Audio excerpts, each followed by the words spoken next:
Hello, welcome to another V's Cards video. My name is Veronika Čuić. I'm an independent Stampin' Up demonstrator in Australia. In this video, I'll show you how to craft an easy tag set. You can box them up without having to fuss too much about decorating the box itself, as the tags themselves do all the decorating for you. I'm using a DSP, which is a celebration item currently not available, but I will show you some current designer series paper which will work perfectly for this project later on in the video. First up, using your die cut machine, you'll need to pre-cut the shape of the tags. I've already done that ahead of time, and I'm using a sponge dauber and some white ink to circle around some white in the centre of the tags there to add a bit of dimension.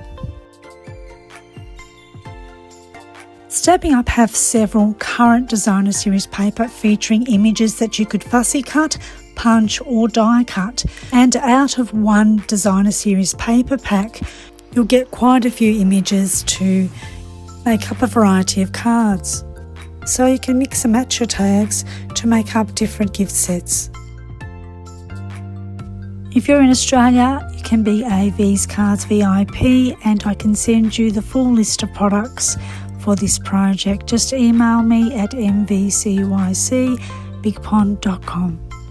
Now let's take a quick look at some of the products that I use. The star of the show being the tailor-made tag dies. I love this die set and I'm sure I'll get lots of good use out of it. I use my mini Stampin' Cut and Emboss machine. You could use either the regular or the mini.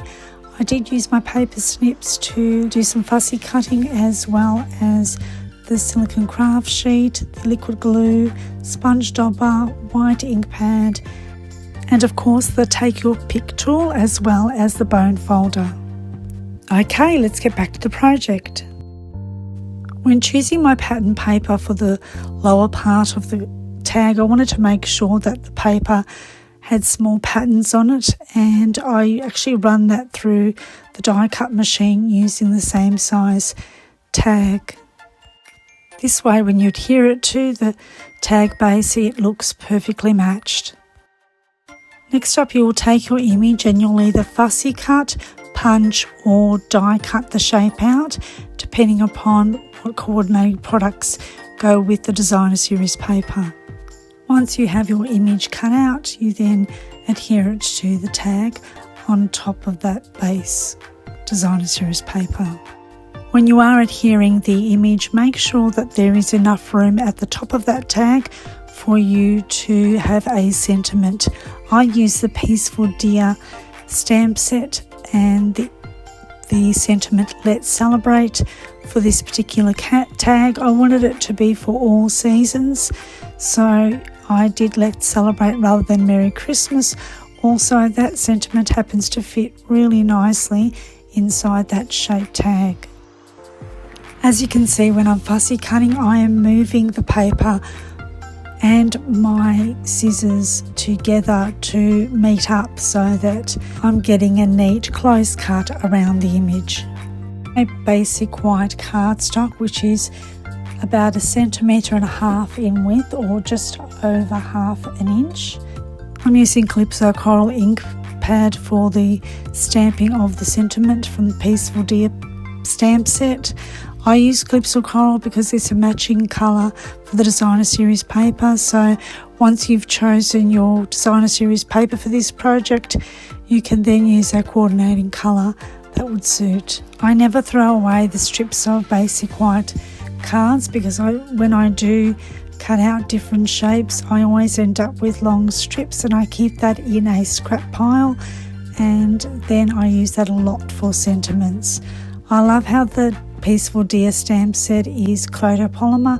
It allows me to see through to make sure that I get that sentiment right in the centre of the strip of white paper. So it's quick and easy. Always measure the sentiment strip prior to adhering it to the tag in case it doesn't fit, and in some cases I've had to hold it together with the tag, turn it around and then snip off any excess white card if it was too long or in the wrong angle. I'm popping up the sentiment using mini dimensionals.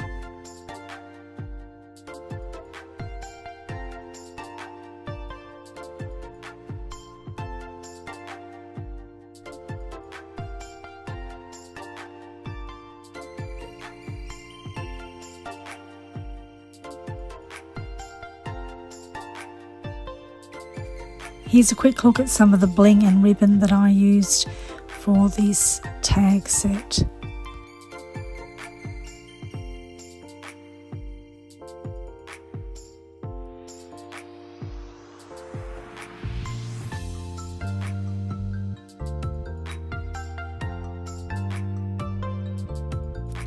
I like to keep a heavy clear block handy to hold down the weight of things when I'm gluing them so that liquid glue can dry, but also when I'm tying a ribbon together. So I'm using some white twine to tie a bow around the ribbon there, and I'm using the clear block just to hold it down so that the tag doesn't move around while I'm tying a bow around the ribbon. So there's a handy tip for you.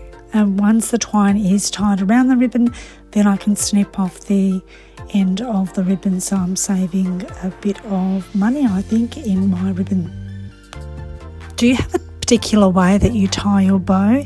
As you can see, I tie a knot and then I turn my project upside down and tie a knot with 2 bunny ears to create the bow.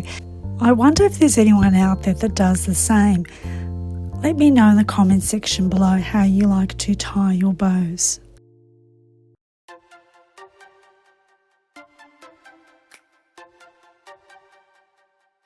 One of the penguins had a beanie which I thought was really cute, but there's another penguin that doesn't have any accessories, so I wanted to add to that by stamping and then fussy cutting a bow. So I'm doing that here, and then I'm going to add a little bit of bling in the centre of that bow to add some more interest.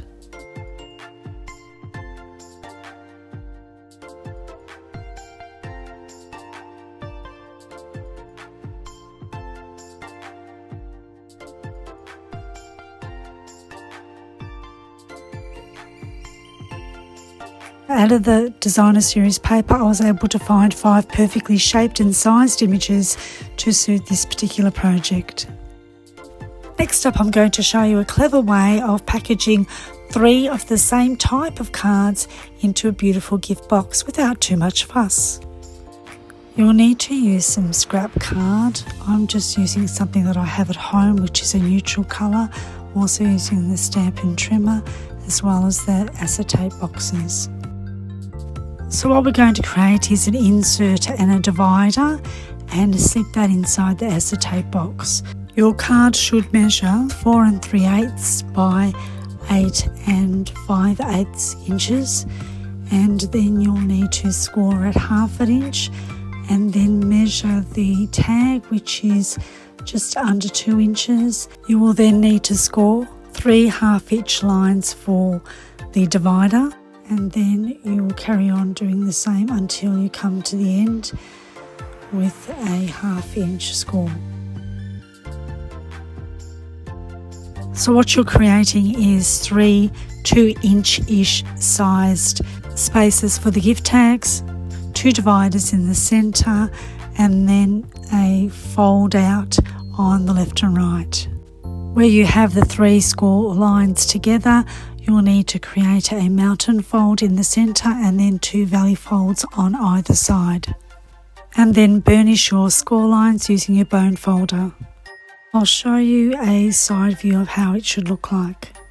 I'm taking out one of my acetate boxes and I'm going to press on all the scored lines, especially those lines that haven't been creased, because it comes packed flat and I want to make sure that it sits right. And once I've done that, I will put the gift tags inside the 3 different compartments and then slide that through into the acetate box.